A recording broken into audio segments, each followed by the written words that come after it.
रउआ सबके सेवा कर रहल बनी। ई कथा बा भगवान शंकर के। अच्छा अच्छा।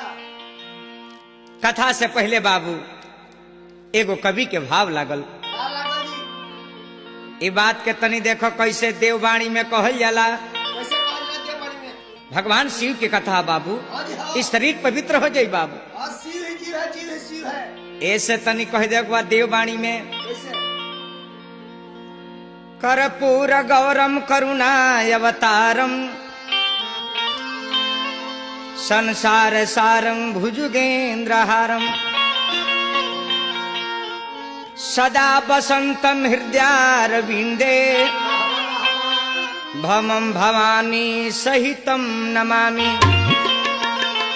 एक भक्त पहले भगवान शंकर के दरबार में जाके कहते कि हे शिव, हे भोलेनाथ, कि रौरे सरनिया में बानी ए शिव शंकर दानी।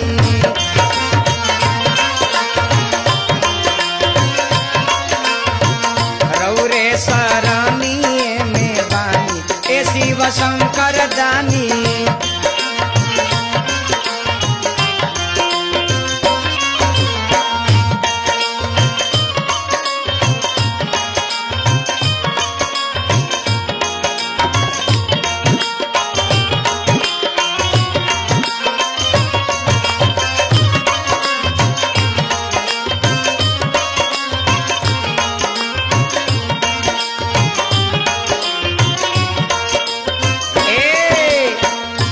में बबूती सोबे गल मुंडा माला हो।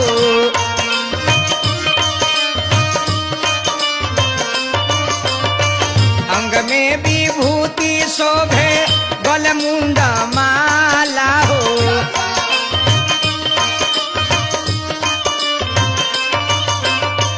कमर में शोभे बाबा मिर्गा के छाला हो।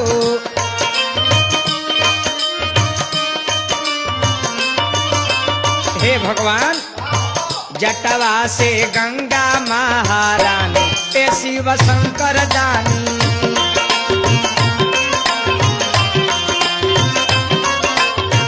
जटवा से गंगा महारानी ए शिव शंकर दानी।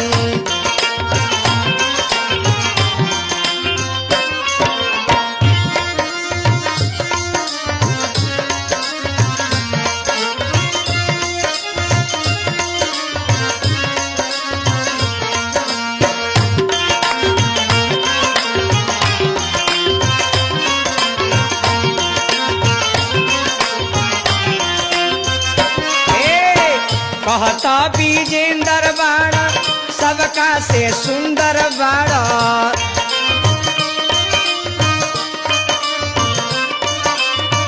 कहता विजेंदर बाड़ा सबका से सुंदर बाड़ा।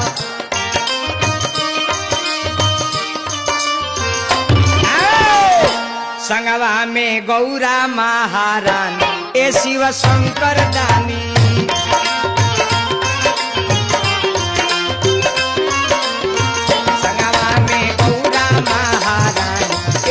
शंकर दानी।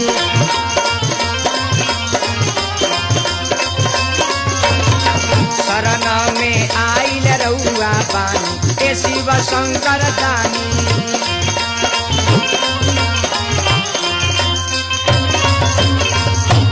आई भगवान शंकर की कथा बा। भगवान शंकर के विवाह बा तारकेश्वर। ओ समय के बात बा जौना बेरा भगवान शंकर आशुतोष भगवान शिव 87,000 वर्ष खातिर समाधि लाग गई। बाबा इन्हें ध्यान में बैठ गई। बाबा के समाधि लाग गई।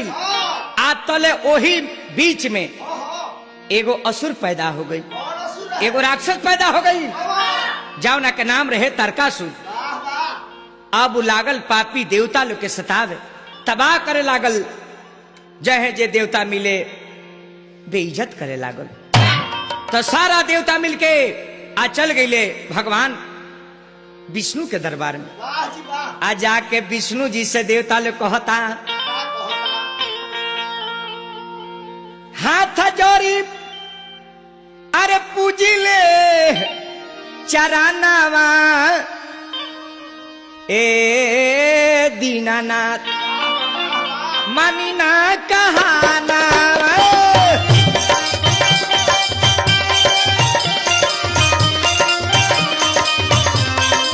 हे नारायण नारायण हाथ जोड़ी पूजिले चरानावा ए दीनानाथ मानी ना कहाना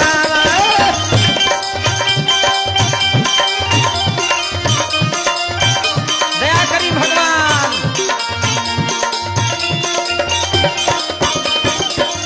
सब देवता मिलकर पहुंचल बड़े भगवान विष्णु के दरबार में। ब्रह्मा जी गई विष्णु भगवान से देवता लोग कहते कि सरकार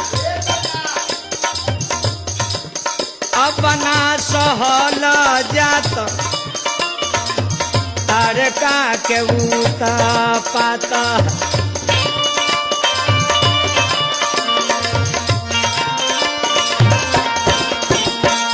विष्णु भगवान कहने की बात का बात अतः सरकार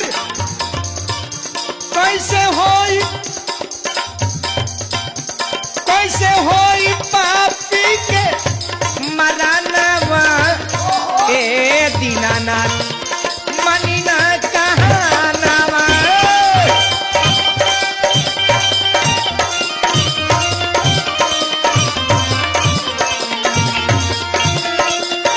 ए प्रभु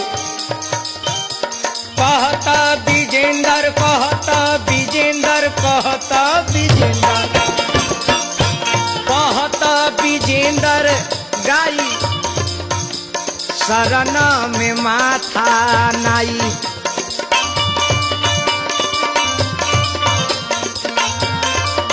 ए तारकेश्वर उहे गिरी बाबा हुआ चेला बुड़ले गौतम तूफानवा ए हरि जी मनी ना कहानावा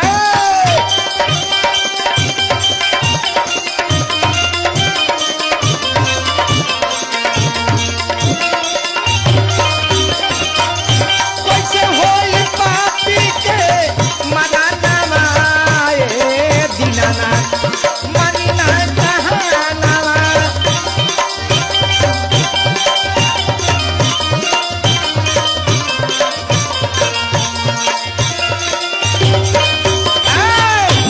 सब देवता मिलके आप विष्णु भगवान के दरबार में जाके आप विष्णु जी के साथ में लेके विष्णु भगवान का नहीं तेकरा खातिर हमने के चले के चाहे चलेगा परिधि ब्रह्मलोक में चलेगा ब्रह्मा जी के दरबार में ब्रह्मा जी बता सकतानी गणना करके अपन गणित बता सकतानी कि केकर जन्म होखे अलावा आ केकरा हाथे वो पापी के संहार लिखल बा।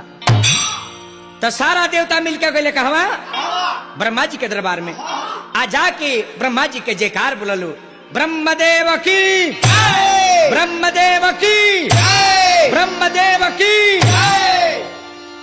ब्रह्मा जी जब विष्णु भगवान के देखने तो कहने की प्रभु कैसे कैसे विष्णु भगवान कहने की ब्रह्मा जी ये बताई कि तारकासुर के अंत केकरा हाथे लिखल बा। बड़ा तबाही मचाला बा बड़ी तबाह कैले बा सरकार तबाह कर दिल बा हमन के जिया दुश्वार कर दिल बा।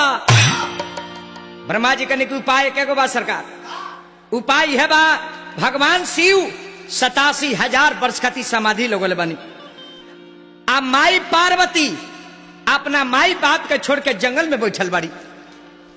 इन्हें शंकर जी ध्यान में बानी उन्हें पार्वती जी बाड़ी शंकर जी के ध्यान में। तो जब तक ले रहुआ सब शंकर जी के ध्यान टूटी ना तले पार्वती के संगे शादी जुटी ना आ जले शादी होई ना तले को 6 मुड़ी का लड़का होई ना आ जले उ लड़का होई ना तले उ पापी मराई ना। वाह जी वाह सब देवता लोग फेर में पड़ गए तारकेश्वर कि बाप रे बाप शंकर जी के ध्यान टूटी पार्वती के संगे शादी हुई कहिया लड़का हुई तब तक ले देवता लोग के तजियल दुश्वार हो। विष्णु भगवान कहनी कि वह करे के चाहिए जौना से कल्याण होके। अब सारा देवता लोग विचार कर कि शंकर जी के ध्यान तूरी के फोटा पर के चढ़ते नहीं के जानता लो कि अघरदानी हमन बौरा हमन भांग पियले गांजा पियले राय कैलो के एकरा खातिर हमनी के काम देव के चल के सहायता लेवे के हमका जरूरत पड़ले बा काम देव के चल के कहे के सारा देवता लो जाके कामदेव से कहल कि हे कामदेव जी रउरा अपना काम के बांग भगवान शिव पर चलाई जाना से भगवान शंकर के ध्यान भंग हो जाओ ताकि हमनी के काम बन जाए।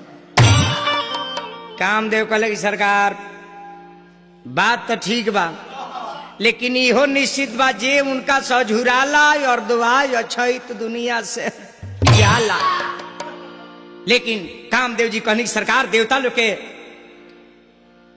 हमरा कार्य करे के चाहिए। हवाई दे बाबा तो कामदेव कहले का परी लोग के लगे जाके कहले कि परी लोग एगो काम कर लो अपना शरीर के पूरा सजावट कर लो आ भगवान शिव जहाँ बैठल बानी चल के जी नाच गान करे के बा ऐसा नाच गान करे के बा पायल बजावे के बा ऐसा ठुमकी चले के बा जौना से बुढ़ऊ के मन एने उने हो जाओ ध्यानमा टूट जाओ। अब बाबा यह ध्यान में बैठल बानी अब परी लोग जाके बाबा के लगे नाच गान करता कैसे कि अपना नगरिया से अली है परिया अरे हाथ चमक के नाचे गावे लगली नाचे तपरी भोला जी के मनावा डोलावे लगली परी भोला जी के मनावा डोलावे लगली। ए तार के स्वर अरे नचतारी गावतारी तुरतारी तनावा नचतारी गावतारी तुरतारी तनावा तब नहीं खुले रमा शिवा के ध्यानवा तब नहीं खुले रमा बाबा के ध्यानवा। कितनो नाचल लो गावलो कैली जतनवा टूटल ध्यानवा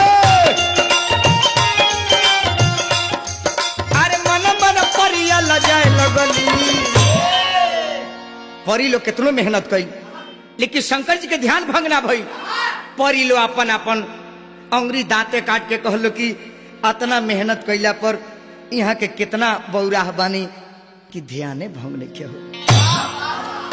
परी लोग कगरिया गई हार मान गई शंकर जी ध्यान में बानी। कामदेव सोचले कि अब काम ना बनी। कामदेव क्रोध में आ गई आ क्रोध में आके एगो पेड़ पर चढ़ के आ पतई के सहारा लेके आ एक बाण भगवान शिव पर साध दहले। एक बाण जब कामदेव चले राक्षस दल में खुशहाली हो गई कि देवता लोग हमनी के मारे खातिर गए रहे उपाय करे आ कामे देव देवता लोग पर बाण चलावे लगले। अब देवता लोग समाप्त होके लागल। एक बाण जब शिव के लागल भगवान शंकर के त्रिनेत्र तिसारका नैन खुल गई आ तिसारका जब नैन खुलल तो पहले लाइट पर जाता केकरा पर कामदेव पर। अब कामदेव वही जी जर के भस्म हो गई हल्ला मच गई। शंकर जी ध्यान तुर देनी। अब सारा देवता लोग पहुंचल बा शंकर जी के लगे वहां के क्रोध में बानी कामदेव के भस्म कैले बानी। शंकर जी के लगे जब देवता लोग चारों तरफ से गई भगवान शिव कहने के रउआ सब हे लक्ष्मीपति हे नारायण रउआ सब कौन से आए बनी लोग रउआ सब हमरा लगे का कौन काम बा। विष्णु भगवान कहने की हे शिव हमारी है विचार बा अरे बियाह बाबा। शंकर जी कहने का हमार शादी प्रभु हमार शादी केकरा संगे हुई। विष्णु भगवान कहने की प्रभु पहले रउआ राजी ना होगी। अरे बियाह बाबा करी आपन रौरा बियाह बाबा करी आपन रौरा। बाबा शंकर जी कहने कि हम शादी करी एक का बौरा दूसरे तो आ कौन लड़की करिए बौरा से बिया। विष्णु भगवान कहने की बाबा ए भोला दानी रौरा सब जानतानी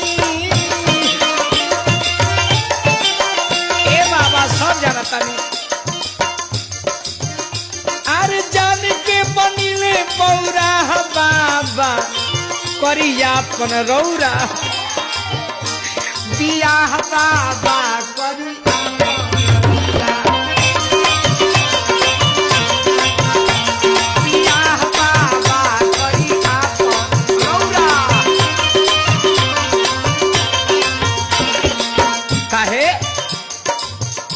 न सहल जाती तारकासुर के उत्पात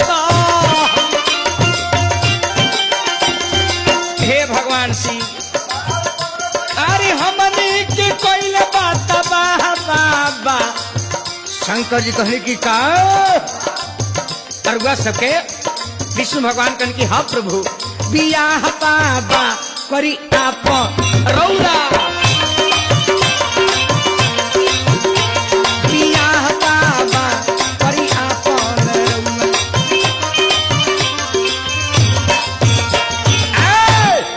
भगवान शंकर कहने के प्रभु हमरा संगे शादी कौन लड़की करी कौन लड़की करी हम बहुरा हैं गांजा भांग खाए वाला हैं पर्वत पहाड़ पर रहे वाला हैं शादी हमार विष्णु भगवान कहने के हे प्रभु निहोरा बा अरे है सब लोगवा बनी है बारात रौरा दुल्हा बनी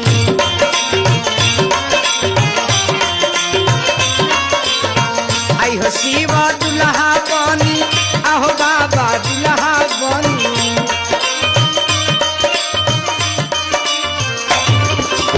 बाबा इतना लोग आइल बा इस सब लोग बा बनी है बारात रौरा दुल्हा बनी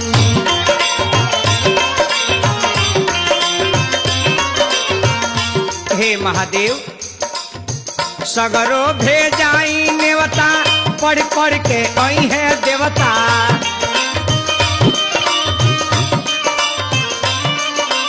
बाबा यह कार्य कैया तबे जुड़ाई सब कर छाती रौरा दुल्हा बनी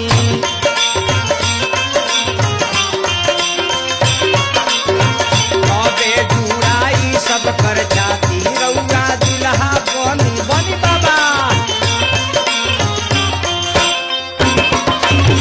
सब लोग बनी है बाराती रौरा दुल्हा बनी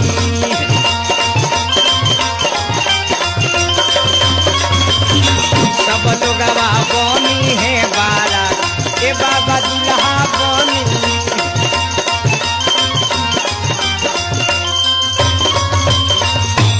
भगवान शंकर करी कि हम शादी कैसे करी कमल लड़की हमरा से शादी करी के बा शादी करी तब कवि के एगो भाव लागल तारकेश्वर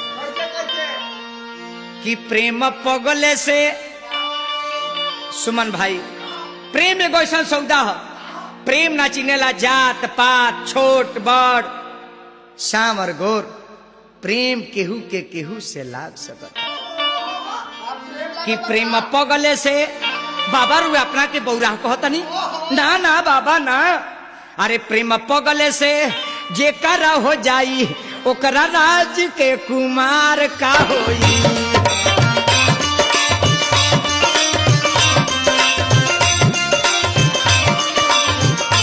प्रेमवा पगले से जे करा हो जाई ओकरा राज के कुमार का होई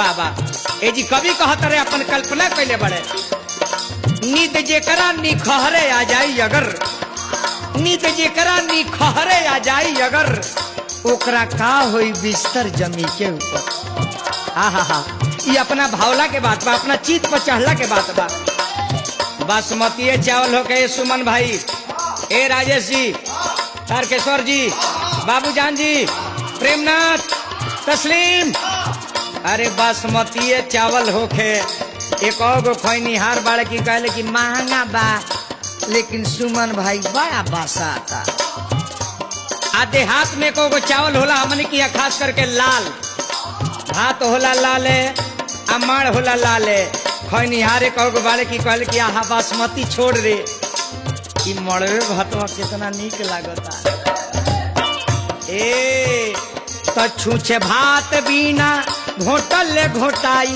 ओकरा चटनी अचार का होई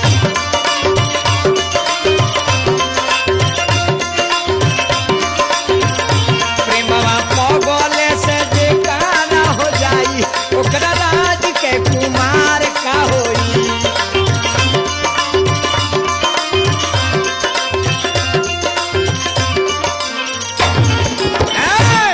भगवान शंकर कहने की ठीक बा सरकार शादी हुई शादी हुई लेकिन पहले वो लड़की का परीक्षा लिया कि साचा दिल से हमरा के लड़की चाहतिया या रुगल हमरा के धर्मावे आइल बानी तब भगवान शंकर कहनी का सप्तऋषि लोग के बोलौनी है ऐसा बात नहीं कि हमने किया बियाह काटे वाला नियम बा पहलहू रहल सप्तऋषि लोग के भगवान शिव बोलौनी कहनी के रुआ सब एगो काम करी चल जाई का दो हमरा खातिर पार्वती तपस्या करतरी आ जाके रुआ लो पार्वती के पास में हमार जतना शिकायत होके रुआ सब करी आतना शिकायत करे के बा जावना से पार्वती कह देस की ना ना ना ना ओ बौराह बर से हम शादी ना करें अब बिया कटवा लो गई उन्हें माई पार्वती जंगल में बैठल बड़ी बाप मतारी के छोड़ दल बड़ी घर दुआर के त्याग के भगवान शिव खाती जंगल में पतई चबातारी आहा अब हे सप्तऋषि लो जाके चारों तरफ से घेर लिहल आ जाके एक जानव में से कहते रहे कि हे देवी ई का होता जंगल में का होता ई का करता रू बकलोल खातिर ओ बूढ़ खातिर ओ गजरी खातिर पार्वती मैया ध्यान में बाड़ी एक जना जाके कहता रहे कि देवी अरे वो सनबर खातिर अरे वो सनबर खातिर अरे वो सनबर खातिर तब तू अनहेर करे लू वो सनबर खातिर वो सनबर खातिर तब तू अनहेर करे लू वो सन आँख खोला देवी पार्वती माई कुछ नहीं की बोलत आई लो बिया काटा तक कहले कि देवी जेकरा की घर बतुआर नहीं बाए अरे देवी रउआई बुझाता कि महादेव से शादी होता तब महल अटारी होई ना ना जेकरा की घर बतुआर नहीं बा भांग छोड़े दोसरो या हार नहीं बा ओसन बर खातिर तब तू अनेर करे लू ओसन बर खातिर ओसन बर खातिर तब तू अनेर करे लू ओसन बर खातिर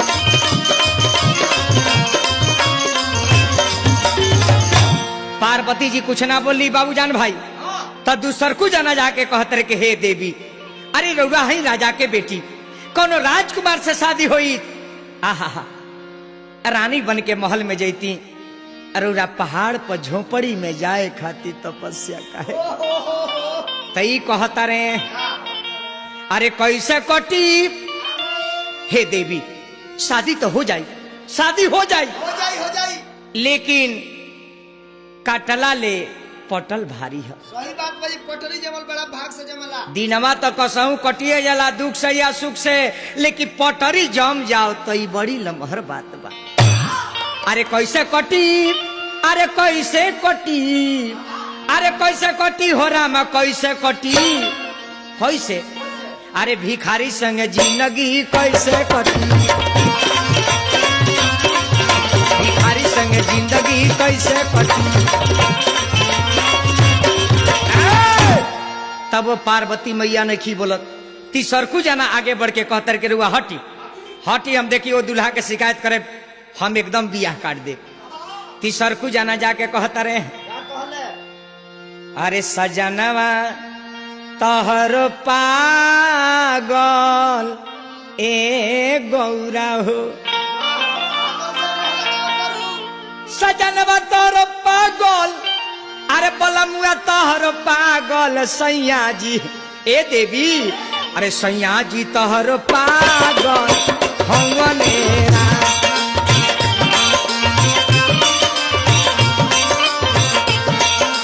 देवी हवे पगला राजा पिए दिन भर का जाए।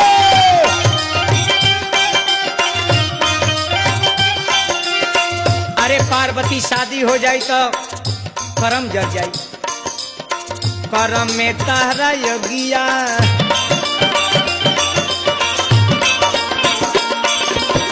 करम में तारा योगिया आरे लागलुए राम। सजनवा तोहरो पागल हवे राम।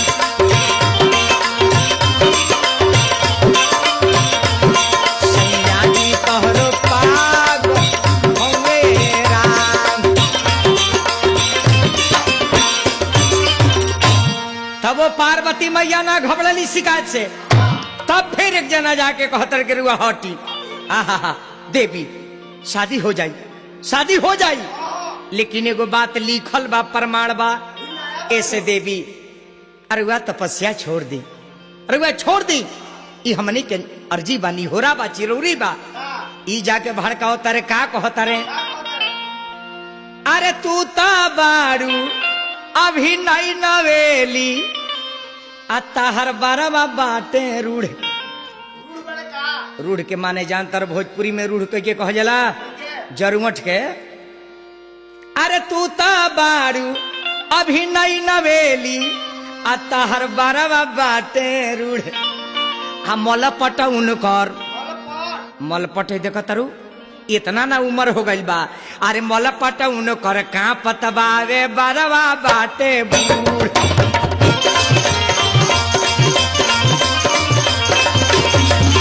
मलपट उनकर का पतबावे बारवा बात बूढ़।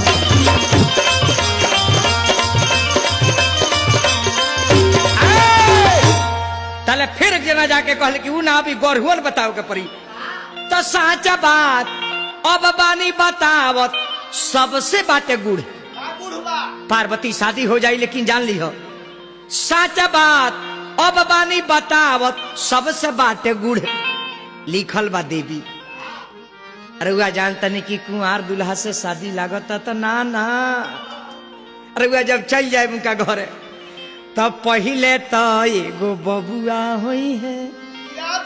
अरे पहले तो एगो बबुआ होई है जेकरा हो सूर।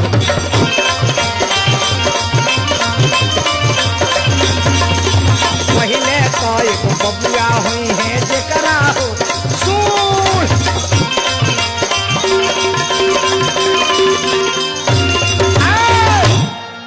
शंकर जी का शिकायत पार्वती से बर्दाश्त ना भई।